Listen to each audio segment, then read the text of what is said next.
హల్లెలూయా. అందరూ బాగున్నారండి? గట్టిగా చెప్పాలి, అందరూ బాగున్నారండి? దేవుని కుటుంబం బట్టి మేము మా కుటుంబం అంటే చాలా బాగుందండి. ఇంతలా కాచి కాపాడుతున్న దేవునికి ఏమి ఇచ్చడం తీర్చలేము. మీరు అందరూ బాగున్నారండి? మళ్ళీ ఒకసారి చెప్పండి, బాగున్నారా? మేము బాగలేదు అన్న చేతులు మీరు ఉండరు, బాగోకపోయినా బాగున్నారని చెప్తారు కదా. ఓకే, దేవుడు మరి ఎంతగానో ప్రేమించి నాకు ఈ దినము ఇచ్చి ఇలా వాక్యం చెప్పడానికి సమయం ఇచ్చిన దేవునికి ఎంతగానో కృతజ్ఞతలు చెల్లించున్నాను. నేనైతే యాక్చువల్గా నేను ఇప్పుడు కాదు, ఎప్పుడంటే బిఫోర్ సండే చెప్పాలి. అప్పుడు నేను ఫంక్షన్ తగిలింది, ఇంకా వెళ్ళాలి తప్పదు అని నేను అక్కడికి వెళ్ళాల్సి వచ్చింది. కానీ ఆ రోజు నేను ప్రిపేర్ అయిన వాక్యం వేరు, ఈరోజు చెప్పాలనుకుంటున్న వాక్యం వేరు. నేను అదే చెప్పాలని అనుకున్నాను ఈరోజు కూడా. కానీ నాకేమంటే ఎందుకు ఇదే చెప్పాలి, కొత్తది ఎందుకు ప్రిపేర్ అవ్వకూడదు, మన సంఘంతో మనం ఎందుకు దగ్గర అవ్వకూడదు ఆ వాక్యం చేత. ఏమో నేను చెప్పే వాక్యం ద్వారా వీళ్ళకి కొంచెం ఎక్కడైనా టచ్ అవుతుందేమో అని చెప్పి నేను వాక్యం అయితే ప్రిపేర్ అయ్యాను. చాలా ఈజీగా ఉంటుంది, మీ అందరికీ అర్థమయ్యే వేలోనే చెప్తాను. కాబట్టి మీరు అందరూ శ్రద్ధగా వినండి. ఎలా వింటారు? శ్రద్ధగా వినండి. దేవుడి మాటలు వృధాగా పోవడం అయితే నాకు ఇష్టం లేదు కాబట్టి శ్రద్ధగా వినమైతే నేను చెప్తున్నాను. పిల్లలు ఉన్న వాళ్ళు ఏమంటే వాళ్ళు కొట్టకుండా అల్లరి చేయకుండా మంచిగా చూసుకోండి, ఓకేనా? వాళ్ళు ఏడుస్తున్నారు, వాక్యం వినవట్లేదు అని చెప్పి గట్టిగా బాధిస్తారు అనుకో, పక్కన వాళ్ళు ఏమంటారంటే ఎందుకమ్మా పిల్లల్ని అలా కొట్టేస్తున్నావు, చెప్తే వింటాడు కదా అని చెప్పి పక్క వాళ్ళు ఏమవుతారు, డిస్టర్బ్ అవుతారు. అవునా కదా? అంతేకాదు ప్రేమతో పిల్లలకి చెప్పండి. కొట్టి చెప్పితే వాళ్ళు మందబారిపోతారు, కానీ ప్రేమతో చెప్పినప్పుడు వారు మారుతారు. కాబట్టి పిల్లల్ని ప్రేమగా దగ్గర తీసుకోండి, అల్లరి చేయనప్పుడు మంచిగా మీరే చూసుకోండి. ఇది పిల్లల బాధ్యత ఎవరిది? తల్లిదండ్రులది. మేము చర్చకు వచ్చినప్పుడు బాధ్యత ఎవరిది? తల్లులదే నన్ను అడిగితే. ఎందుకంటే తండ్రులు ఎక్కడో మగవాళ్ళ దగ్గర కూర్చుంటారు, పిల్లలే తల్లి దగ్గర కూర్చుంటారు ఎక్కువ, అవునా కాదా? కాబట్టి తల్లులే పిల్లలు బాగా చూసుకుంటారు. కాబట్టి చర్చలో మీరే బాగా చూసుకొని పిల్లలు అల్లరి చేయకుండా, వాకింగ్ డిస్టర్బ్ అవ్వకుండా, ఎవరు కూడా బయటికి లోపలికి తిరగొద్దు. వెళ్ళాల్సిన అవసరం ఏమన్నా ఉంటే ఇప్పుడే వెళ్ళొచ్చు. దేవునికి స్తోత్రం, హల్లెలూయా. ఈరోజు టాపిక్ ఏమంటే, ఎవరైనా రాసుకునే వాళ్ళు ఉంటే హెడ్డింగ్ పెట్టుకోండి, చింతించకుడి. ఏంటండి? చింతించకుడి. మళ్ళీ గట్టిగా చెప్దామా? అందరూ తినే వచ్చారండి? ఒక్కసారి తినే వచ్చారు, అందరూ తినే వచ్చారు కదా. ఈరోజు సండే నాన్ వెజ్ ఉంటుంది ప్రతి ఒక్కరి ఇంట్లో, అవునా కదా? తినలేని మా కుటుంబమే ఇక్కడికి వచ్చింది కదా ఆరాధన చేస్తున్నప్పుడు. తినే వచ్చింది మీరు ఎంత గట్టిగా చెప్పాలి? ఒక్కసారి ఆలోచించండి మీరు. ఇప్పుడు ఏమంటే ఇక్కడ నుంచి చెప్తున్నామంటే కింద నుంచి కూడా మనకి ఎంకరేజ్మెంట్ రావాలి. నేను హల్లెలూయా అన్నాను, మీరు గట్టిగా హల్లెలూయా అని చెప్పాలి. దేవునికి స్తోత్రం అన్నప్పుడు హల్లెలూయా అని గట్టిగా చెప్పాలి. నేను అడిగిన క్వశ్చన్స్కి మీరు ఆన్సర్ చేసేలా ఉండాలి. అప్పుడే ఇక్కడ నుంచి చెప్పే వాళ్ళకి ఏమంటే ఆహా నా వాక్యం వీళ్ళకి అర్థమవుతుంది, నా క్వశ్చన్స్కి వీళ్ళు ఆన్సర్ ఇస్తున్నారు, నేను ఇంకా మంచిగా చెప్పగలుగుతాను అయితే అన్న థాట్ వస్తుంది. దేవునికి స్తోత్రం, హల్లెలూయా హల్లెలూయా. ఈరోజు టాపిక్ ఏంటంటే చింతపడకుడి లేదా చింతించకుడి. ఏం చేయాలి? ఏంటి టాపిక్? చింతించకుడి. మళ్ళీ గట్టిగా చెప్పండి, చింతించకుడి. ఇంగ్లీష్ లో డు నాట్ వరీ. ఏంటి? Do not worry. Do not worry. చింతించకుడి. ఈరోజు టాపిక్ ఏమంటే చెప్పండి మళ్ళీ గట్టిగా, చింతించకుడి. అందరూ కూడా ఫిలిప్పీల పత్రిక 4వ అధ్యాయం తీసుకోండి. ఫిలిప్పీల పత్రిక 4వ అధ్యాయము 6వ వచనము 7వ వచనము. ఫిలిప్పీ పత్రిక 4 అధ్యాయము 6వ వచనము 7వ వచనము. దేవుని గూర్చి దేనిని గూర్చి చింతింపకుడి, గాని ప్రతి విషయములను ప్రార్థన విజ్ఞాపముల చేత కృతజ్ఞతాపూర్వకంగా మీ విన్నపములను దేవునికి తెలియజేయండి. అప్పుడు సమస్త జ్ఞానమునకు మించిన దేవుని సమాధానము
చెప్పండి ఏమండి?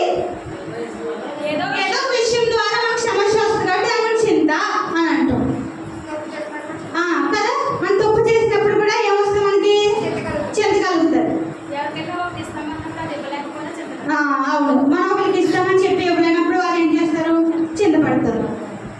ఓకే, చింత అంటే ఏమిటో తెలుసు, చింత ఎలా వస్తుందో తెలుసు. చింత వచ్చినప్పుడు మనం ఏం చేస్తాం? ఏమండి? బాధగా విచారంగా ఉంటాం. ఇంకా ఓకే, ఆలోచిస్తాం చింత ఎలా తీరుతాయి అని. ఇంకా చెప్పాలి మగవాళ్ళు అనయ్య చెప్పాలి. చెప్పండి, చింతలు వచ్చినప్పుడు మనం ఏం చేస్తాం? క్లాప్స్ కొట్టండి. పురుషులు అని అంటున్నాను కానీ వాళ్ళ పాయింట్ క్యాచ్ చేశారు. మనకి చింతలు వచ్చినప్పుడు ఫస్ట్ ఏం చేస్తామంటే ప్రార్థన చేస్తాం. ఏం చేస్తాము?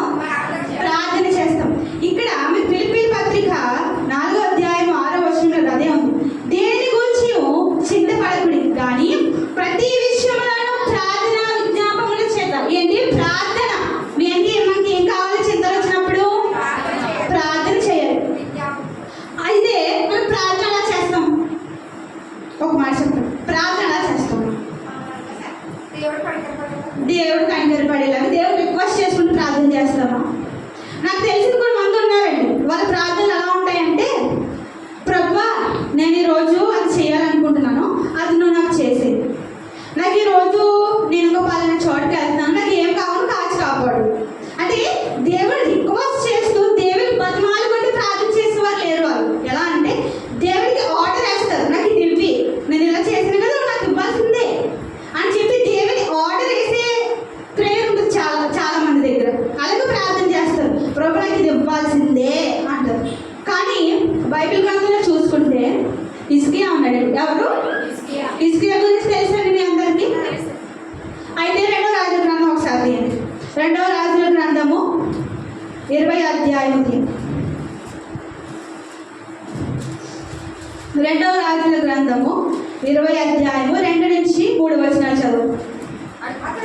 అతడు తన ముఖము గోడ దగ్గర తిప్పుకొని యెహోవా యథార్థులున్నై సత్యముతో నీ సన్నిధిని ఎట్లా నడుచుకుంటునో నీ దృష్టికి అనుకూలముగా సమస్తమును నేను ఎట్లా జరిగించుదునో కృపతో జ్ఞాపకము చేసుకోమని హిజ్కియా కన్నీళ్లు విడిచిచు యెహోవాను ప్రార్థించెను. హల్లెలూయా. అందరికి అర్థమైందండి? మళ్ళీ నేను ఒకసారి బిట్టు ఎక్స్ప్లెయిన్ చేస్తాను చూడండి. అతడు తన ముఖం గోడ దగ్గర తిప్పుకున్నాడు. ఎవరు ఇక్కడ అతడు అంటే? హిజ్కియా. ఎవరండి? హిజ్కియాకి ఒక రోగం వచ్చింది, తెలుసు కదండి మీ అందరికీ? మరణకరమైన రోగం వచ్చినప్పుడు హిజ్కియా ఏం చేశాడంట? తన ముఖం గోడ వైపు తిప్పుకొని ప్రార్థన చేస్తున్నాడు. యెహోవా యథార్థ హృదయుడై, యెహోవా నాకు కుష్ఠరోగం తగ్గించు అని ప్రార్థన చేశాడా? ఇక్కడ లేదు. యెహోవా యథార్థ హృదయుడై సత్యముతో నీ సన్నిధిని నేను ఎట్లా నడుచుకుంటే నేను ఒకసారి ఆగుదాం. యథార్థ హృదయం అంటే యథార్థ హృదయం అంటే సత్య హృదయం, ఇంకేమీ దాయలేదు. మంచి హృదయంతో నీ సన్నిధిలో ఉన్నాను, సత్యముతో నీ సన్నిధిలో నేను ఎట్లు నడుచుకుంటుని మంచి మార్గంలో సత్య మార్గంలో నీ సన్నిధిలో నేను ఉన్నాను కదా, నీ సన్నిధిలో నడుచుకున్నాను కదా. తర్వాత నీ దృష్టికి అనుకూలంగా సమస్తమును ఎట్లా జరిగించుదునో అంటే దేవుని దృష్టికి, ఎవరి దృష్టికి? దేవుని దృష్టికి అనుకూలముగా సమస్తమును ఎట్లా జరిగించుదునో అంటే ఏమంటే ఇక్కడ ఇస్త్రీ ప్రార్థిస్తున్నాడు. నేను యథార్థ హృదయుడనే నీ సన్నిధిని సత్యముగా ఉన్నాను, సమస్తమును నీకు ఇష్టముగానే నేను చేశాను కదా, నీ దృష్టికి సమస్తమును ఇష్టముగానే నేను చేశాను కదా, కృపతో నన్ను జ్ఞాపకము చేసుకోవడము, ఇవన్నీ నీ దృష్టికి మంచిగానే కదా చేశాను. చేశానా లేదా? ఒకసారి చెప్పండి కొట్టండి.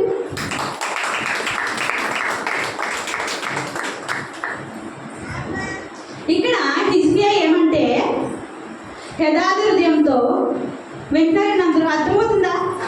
మళ్ళీ నేను హిజ్కియా గురించి చెప్తాను. అర్థమైందండి? హిజ్కియా గురించి చెప్తాను.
ఓకేనండి. ఇంగ్లీష్లో థ్యాంక్స్ అంటారు, తెలుగులోనే కృతజ్ఞత అంటారు.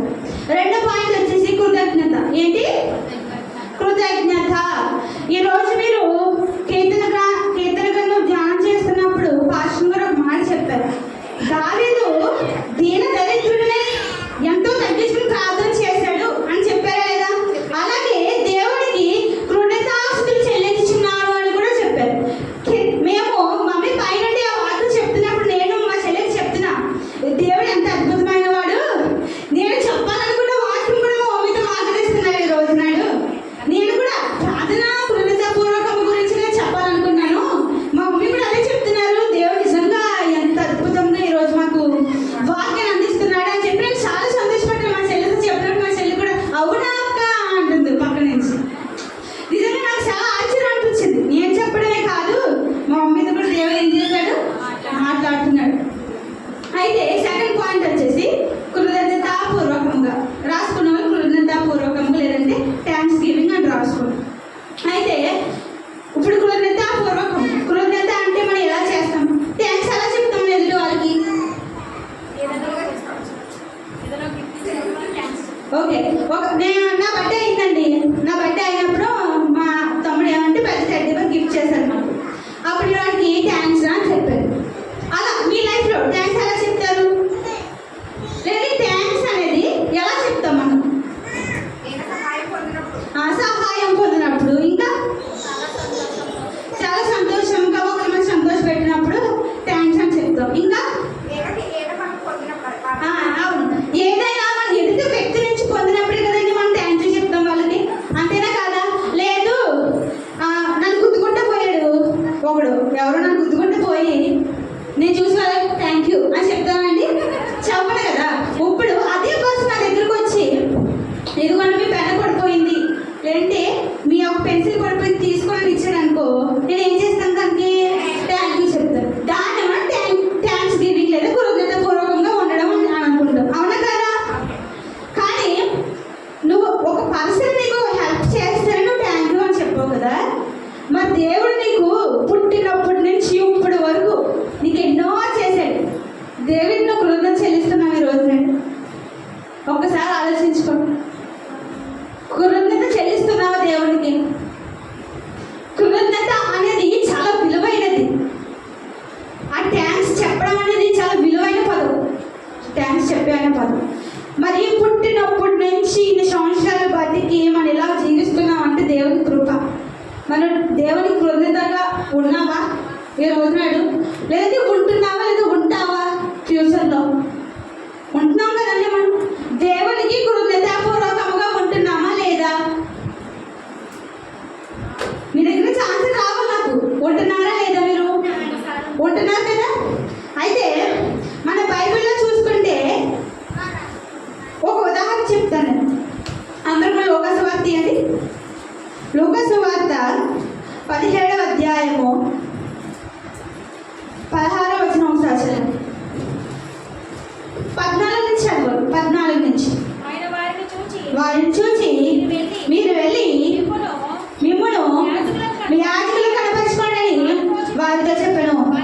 వారు వెళ్ళిచుండగా శుద్ధులైరి. వారిలో ఒకడు కలుగుట చూచి గొప్ప శబ్దముతో దేవుని మహిమపరచుచు తిరిగి వచ్చి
ప్రశ్న కాబట్టి సమాధానం రావాల్సిందే. ఇంకా మీరు అందరూ ఎప్పటి నుంచి వస్తున్నారండి చర్చ్కి? ఎప్పుడు బాప్టిజం తీసుకున్నా నాకు అర్థం కావట్లేదు. నాకైతే బాప్టిజం తీసుకుని 46 years అవుతుంది అనుకుంటున్నాను నేనైతే. మీకు 30 సంవత్సరాలు అయిపోతుందా ఆంటీ? మీకు ఆంటీ లెక్కలేదు, మర్చిపోయారు. మనకి సమాధానం ఎప్పుడు వస్తుంది అంటే దేవునికి ప్రార్థించినప్పుడు. ఎప్పుడు? మీరు ఎన్ని సంవత్సరాలు బట్టి దేవుడిని ప్రార్థిస్తున్నారు, సమాధానం రాలేదా మీకు? కదా, వచ్చిందే కదా. మరి సమాధానం ఎలా వస్తుంది అడిగినప్పుడు ప్రార్థన వల్ల వస్తుంది ప్లస్ అని ఎందుకు చెప్పలేకపోతున్నారండి మీరు? మనం బైబిల్లోంచి మాట్లాడుకుంటున్నాం, మన చర్చిలోనే మాట్లాడుకుంటున్నాం కాబట్టి దేవుడి గురించే ఉంటుంది మ్యాక్సిమం అంతా. సమాధానం అనేది ఎప్పుడు వస్తుంది అంటే మన దేవుని ప్రార్థించినప్పుడు, దేవునికి కృతజ్ఞతాపూర్వకంగా ఉన్నప్పుడు మనకి ఏమొస్తుంది?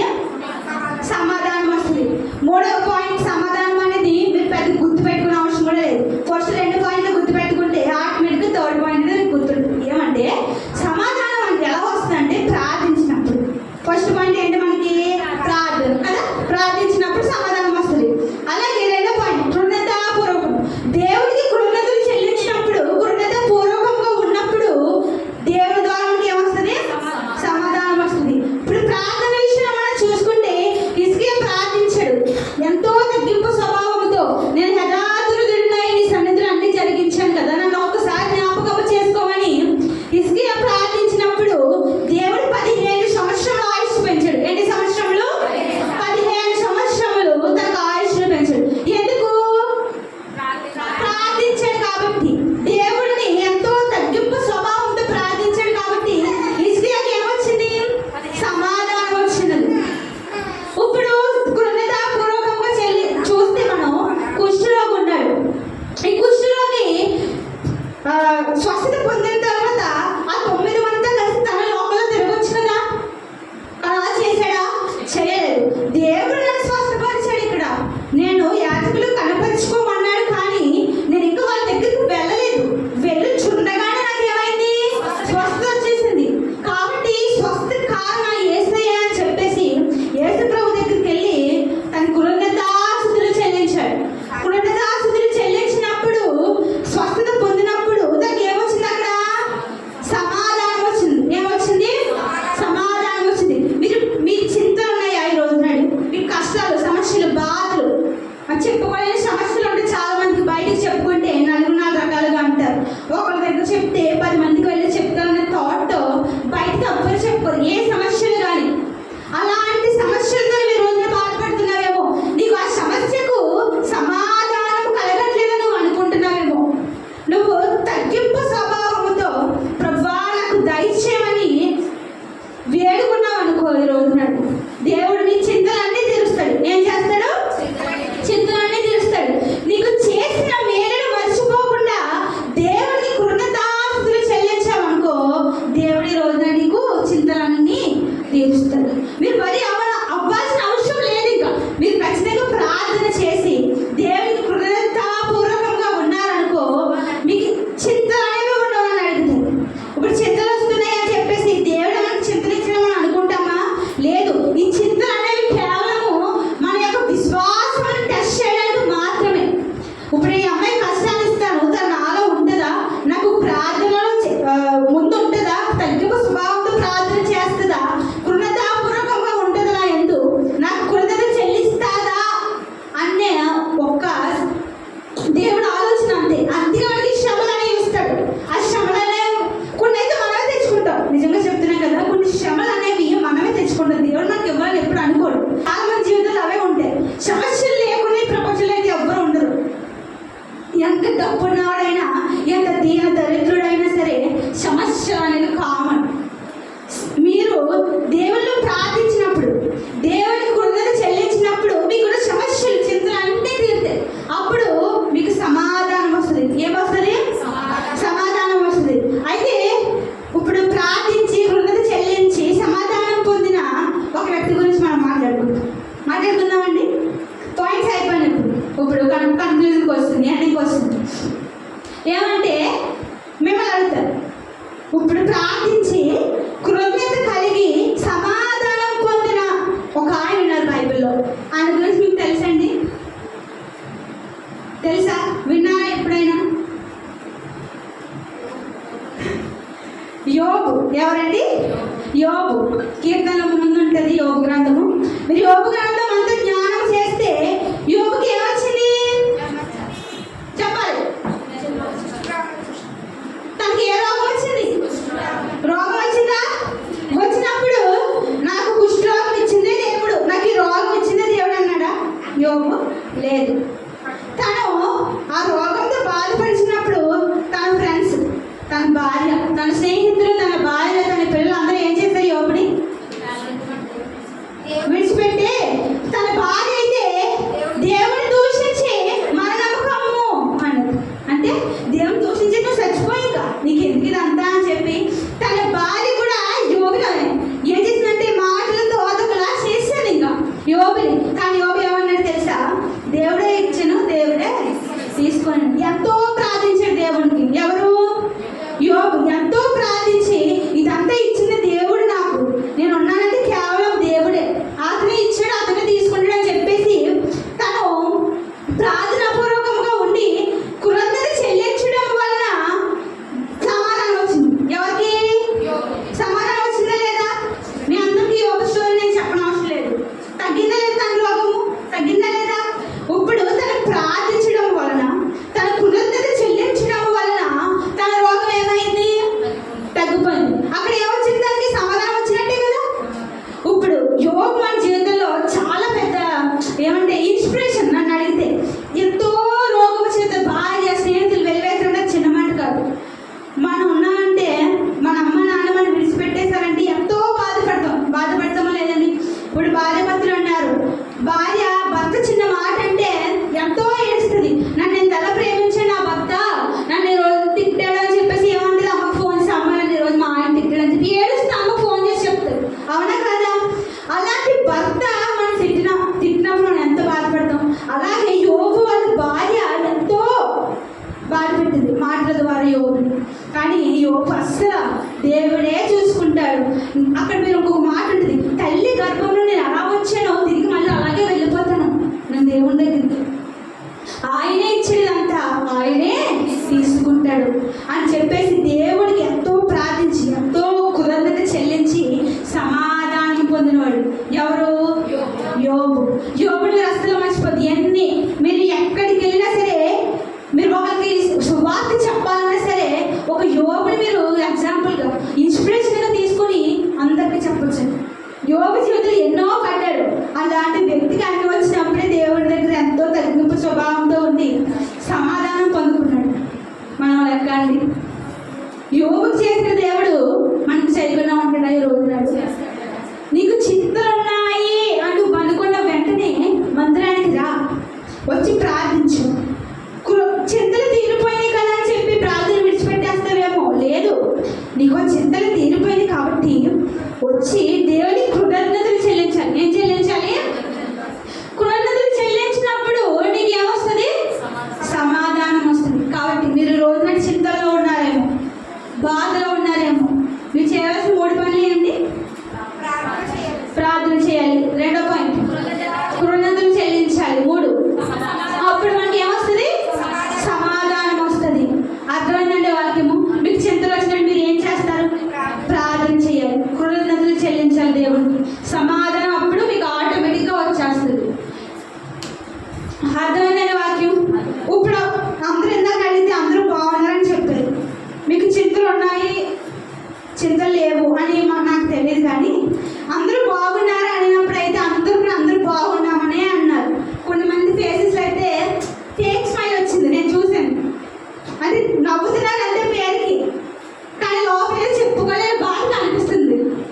నేను చాలా మంది అలా అబ్జర్వ్ చేశాను. అందరూ బాగున్నారా అంటే బాగున్నామని, మీరు బాగున్నారా అని అడిగారు. కానీ వాళ్ళ ఫేసెస్ చూస్తున్నప్పుడు వీళ్ళు ఏదో చెప్పలేని బాధతో ఉన్నారు. ఫేక్ స్మైల్ చేసినప్పుడు ఆటోమేటిక్గా తెలిసిపోతుంది మీరు సమస్యలో ఉన్నారు. ఈ రోజు మీరు అందరూ చాలా బాధపడుతున్నారు, చెప్పుకోలేని శ్రమలతో బాధపడుతున్నారు. నేను అనుకుంటున్నాను, మరి దేవుడు నాకు చెప్తున్నాడు ఎందుకో మీరు సమస్యలతో బాధపడుతున్నారని. అవునా కదా? మీరు ఒక్కసారి మీ హృదయంలో అనుకోండి, అవును ప్రభు